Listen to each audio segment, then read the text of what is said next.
let's jump right in. Today we're tackling a topic that's showing up more and more in the clinic: thyroid dysfunction caused by immune checkpoint inhibitors.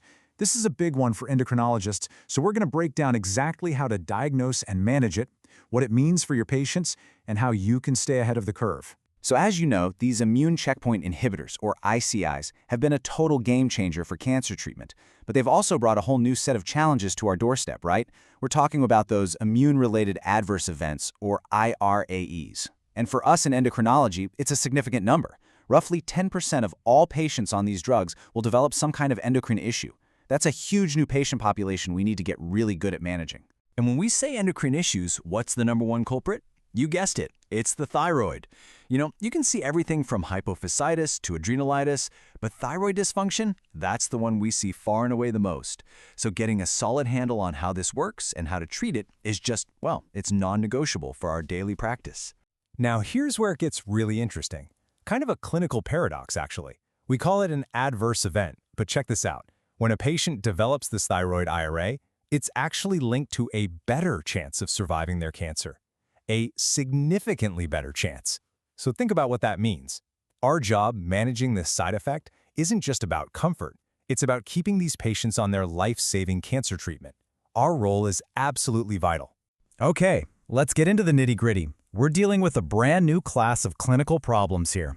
These ICI-induced issues, well, they just don't play by the same rules as the classic autoimmune diseases we're used to. And this is the key takeaway, something Dr. Lechner really hits home. You can't just pull out your Hashimoto's or Graves' disease playbook here. It won't work.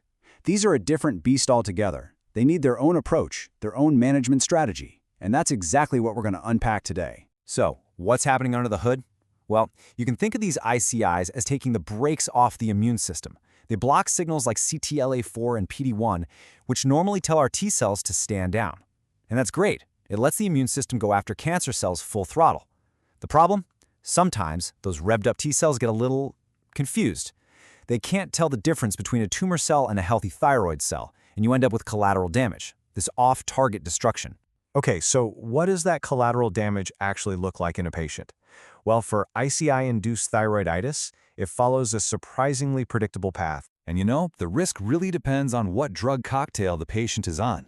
With an anti-CTLA4 drug alone, you're looking at maybe a 5% risk. Bump that up to an anti-PD-1 or PD-L1 monotherapy, and it doubles to around 10%. But the real kicker? Combination therapy. When you put them together, the risk skyrockets to somewhere between 15 and 20%. So combo therapy is definitely the highest risk category. And that path I mentioned, it's a classic two-phase story. First, about a month to a month and a half after starting the ICI, you get this painless but destructive inflammation in the thyroid. The gland basically gets damaged and dumps all its pre-made hormone into the bloodstream. That's your thyrotoxic phase. It's transient, usually lasts 3 to 6 weeks. And then, what follows, almost every time, is the second phase, a permanent swing into hypothyroidism, typically landing around the 10 or 12-week mark. Knowing that two-step process is everything, because it tells us exactly how to manage it. So let's focus on that first phase, the thyrotoxic storm. Okay, so what do? The key here is symptom control. This isn't Graves' disease. The thyroid isn't making too much hormone, it's just leaking it.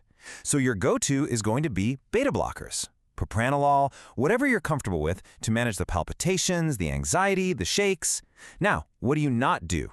Do not, I repeat, do not reach for methimazole or PTU. Antithyroid drugs are completely useless here. They have nothing to work on. It's the wrong mechanism. All right, this brings us to the big debate, the question that always comes up. What about steroids? Should we hit this with high-dose glucocorticoids to try and stamp out that inflammation during the thyrotoxic phase? Well, the consensus here is pretty clear, but with a couple of important exceptions. For your standard, run-of-the-mill destructive thyroiditis, the answer is a firm no. There's just no evidence it helps, and it definitely doesn't stop the patient from becoming hypothyroid later. But there are a couple of maybes. If the thyrotoxicosis is really severe, you could consider them because they can slow down the conversion of T4 to T3. And if, in the rare case, the patient has a lot of pain or compressive symptoms in their neck, a short course of steroids can provide some relief. But these are very specific scenarios. And look, the data we have backs this up completely. Giving high-dose steroids does not change the outcome. It doesn't make the thyrotoxic phase shorter, and it doesn't stop the hypothyroidism from coming. It just doesn't alter the course of the disease. So bottom line, steroids are a tool for very specific, severe symptoms only, not a way to treat the underlying process. Okay, so once that hyperthyroid fire burns itself out, we move into phase 2. And this one is usually for keeps, the hypothyroid phase. And this change happens fast. We're talking just 4 to 6 weeks. Here's a key clinical pearl. Don't wait for the TSH to shoot through the roof. You want to be proactive. As soon as you see that free T4 starting to tank, that's your cue to start thinking about levothyroxine. Get ahead of it, so your patient doesn't have to suffer through weeks of feeling awful. And when you do start treatment, don't be shy with the dose. The data points to starting with a full replacement dose, right around 1.4 mics per kilo per day.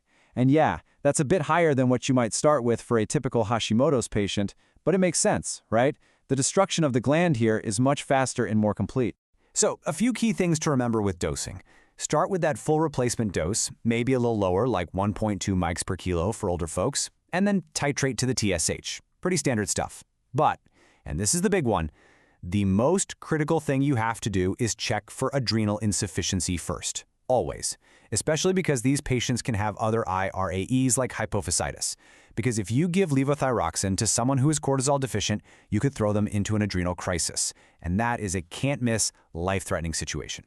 All right, let's pull all of this together. What are the big take-home messages for your practice? Here it is, your cheat sheet.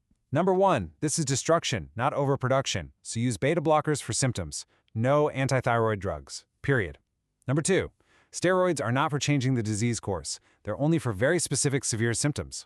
Number 3, that hypothyroidism is almost always permanent. So go in with a full replacement dose of levothyroxine from the get-go.